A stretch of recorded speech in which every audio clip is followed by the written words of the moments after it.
ان کی کوشش ہوتی ہے کہ جو ہم چاہیں وہ ہو. وہ ٹھیک. یعنی آپ یہ دیکھیں کانسٹیٹیوشن نے اس بات کی اجازت دی ہے کہ وہ پرامن احتجاج کر سکتے ہیں. پرامن احتجاج کرنے کا ہر شہری کو حق حاصل ہے. اچھا ایک سیکنڈ رک جائیے ضیاءالدین صاحب. ہم نے دیکھا کہ پی ٹی آئی نے جو حرکتیں کی احتجاج کے ضمن میں، جس انداز میں، وہ طاہر القادری صاحب بھی ان کے ساتھ مل گئے اور انہوں نے اسلام آباد کے اندر جو کچھ کیا، پارلیمان کے ساتھ، پارلیمان کی بلڈنگ کے ساتھ جو کچھ کیا، اور پی ٹی آئی کا جو مسلسل رویہ ہے یہ اس آڑ میں اجتماع کرنے کے آئینی حق کی آڑ کے اندر، وہ جو کیا اسلام آباد ہی ایک جگہ ہے اور اس کا وہ ڈی چوک ہی ایک جگہ ہے کہ جہاں پر آپ کو حق دیا جائے کہ آپ وہاں پر احتجاج کریں؟ یہ کیا انتظامیہ کا حق نہیں ہے کہ وہ بتائے؟ پورا شہر چوک ہو جاتا ہے جس وقت کوئی اس طرح کا جلسہ ہونے کی بات ہوتی ہے. دیکھیں گزارش یہ ہے کہ احتجاج تو احتجاج ہوتا ہے. اب احتجاج کو پرامن رکھنا یہ احتجاج کال دینے والوں کی ذمہ داری ہوتی ہے. یہاں پر تو گالم گلوچ، تو تکار، توڑ پھوڑ، بسوں کو نظر آتش کیا جانا، سگنلز جو ہیں ان کو توڑ دینے، یہ ایک چلنت ہے کیونکہ یہاں پر جمہوریت کو پنپنے نہیں دیا گیا. جمہوری عمل پنپے گا تو یہ ساری چیزیں ٹھیک ہوں گی. اب میں آپ کو مثال بھی دیتا ہوں نا. ہم نے 14 روز کا دھرنا دیا اسلام آباد میں. ڈی چوک پہ ہم نے اکٹھے ہونا تھا اور ڈی چوک کی بجائے 3 مختلف مقامات پر روک لیا گیا. ڈی چوک پر ہمارے جوان کنٹینر ہٹا کر پہنچ گئے وہاں پر. لیکن حکمت عملی کا تقاضا یہ تھا کہ اگر یہاں پر تنازع ہو گیا، اگر تناؤ پیدا ہو گیا، لاٹھی چارج ہوا، آنسو گیس چلی، تو یہ ایک دن کا تو بڑا زبردست شو ہو جائے گا لیکن اس کے بعد یہ ختم ہو جائے گا. تو اس حکمت عملی کے تحت ہم نے راول پنڈی میں گارڈن جو لیاقت باغ ہے وہاں پر ہم نے احتجاج کیا اور وہاں پر ہم اکٹھے ہوئے اور 14 روز تک اکٹھے ہوئے. لیکن یہ تو ایک پازیٹیو اپروچ تھی نا جماعت اسلامی کی. جی. لیکن پی ٹی آئی ٹائپ جو جماعتیں ہیں وہ تو اچھا دیکھیے اب میں آتا ہوں اس بل کی طرف نا جو اسلام آباد ٹیریٹوری کے حوالے سے ایک بل پیش ہوا اور دھکے سے اس کو پاس بھی کروا لی گیا.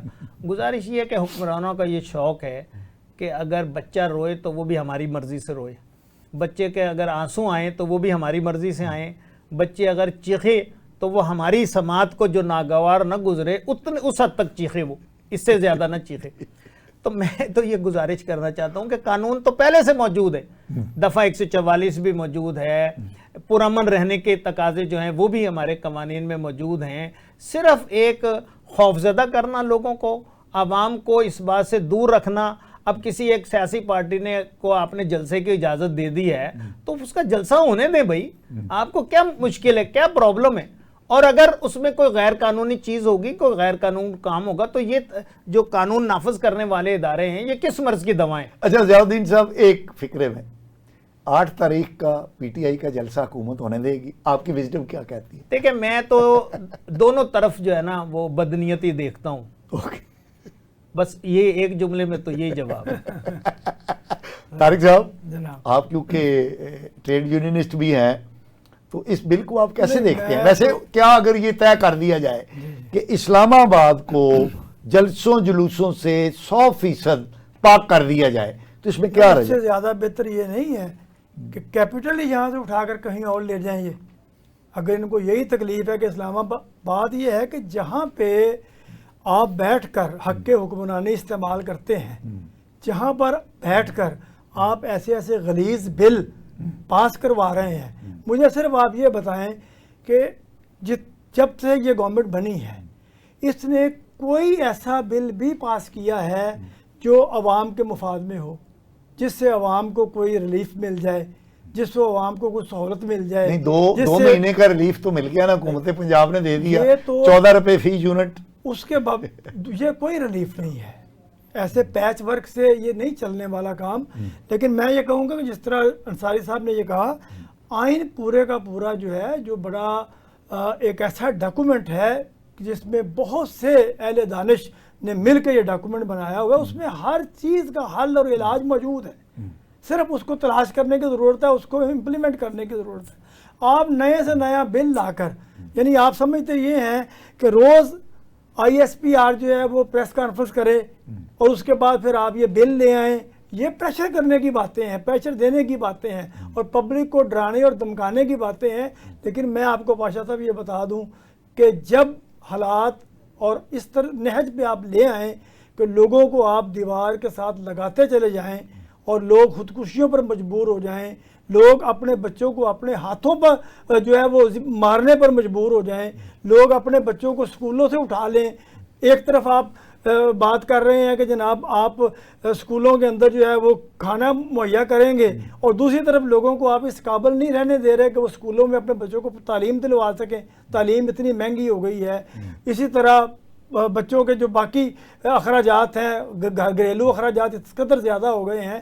آپ جب اس طرح دیوار کے ساتھ لگاتے چلے جائیں گے تو پھر یہ کوئی بل آپ کے کام نہیں آئے گا. یہ بل کاغذ کے ٹکڑے ثابت ہوتے ہیں جب عوام نکلتے ہیں.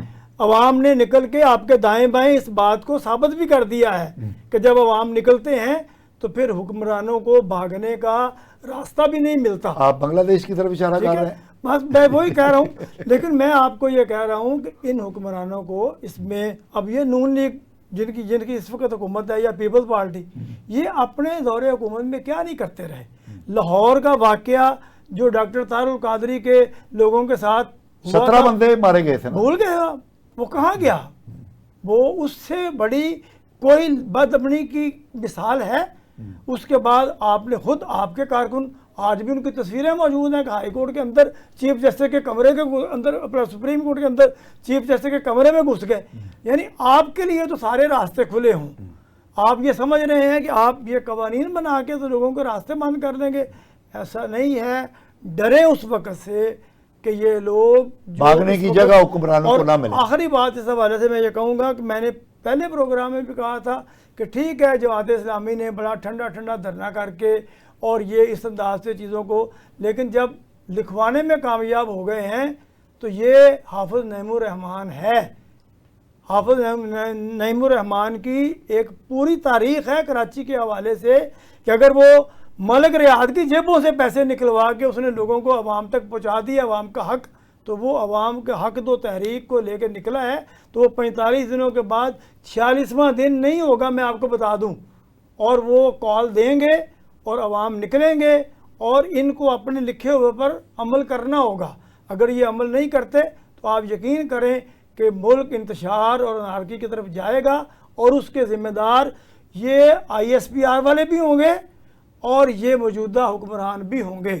یہ سوچنے اور سمجھنے اور سوچ سمجھ کے فیصلے کریں, ایسے گندے فیصلے نہ کریں کہ جس سے ملک جو ہے وہ انتشار اور انارکی کی طرف چلا جائے. سمجھ سے ناخن لیں, ہوش سے ناخن لیں, سوچ سمجھ کر فیصلے کریں, ایسے فیصلے نہ کریں. میری تو یہ گزارش ہے. ضیاء الدین صاحب, ہم پروگرام کے اختتام کی طرف جا رہے ہیں. بلوچستان کا مسئلہ, دہشت گردی, TTP, قتل و غارت گری, یہ کیا ہے؟ یعنی ہمارا اندازہ تھا, ہم جب نوجوان تھے تو ہم نے دیکھا کہ افغانستان کے اندر جب سوویت افواج آئیں تو افغان مجاہدین نے ان کو وہاں پر شکست دی اور اپنی آزادی کو برقرار رکھا, اور ہم نے جشن منایا کہ ہم کامیاب ہوئے, کہ ہمارے بھائی, ہمارا ایک اسلامی ملک جو ہے وہ آزاد ہوا. پھر ہم نے دیکھا کہ امریکی اتحادی فوجیں حملہ آور ہوئیں اور طالبان نے جس انداز میں ان کو کاؤنٹر کیا, تو ہمیں 100% یقین تھا کہ جس وقت طالبان کامیاب ہوں گے تو کابل میں پاکستان دوست جو ہے وہ حکومت قائم ہوگی اور ہمارے یہ ناردرن بارڈر جو ہیں وہ یہ مستحکم ہو جائیں گے. اور پاکستان کی قوم نے 79 سے, جب سے سوویت افواج وہاں پر داخل ہوئی تھیں, اس وقت سے طالبان کی حکومت کے قائم ہونے تک افغان قوم کے ساتھ شانہ بشانہ مل کر ان کی آزادی کی تحریکوں کو سپورٹ کیا. لیکن آج ہمیں محسوس ہوتا ہے 3 سال گزر گئے ہیں کابل میں طالبان کی حکومت کو, تو دہشت گردی جو ہے وہ افغانستان سے ہی دہشت گرد آتے ہیں اور افغانستان ہی چلے جاتے ہیں. افغانستان میں ان کی سیف سینکچریز ہیں.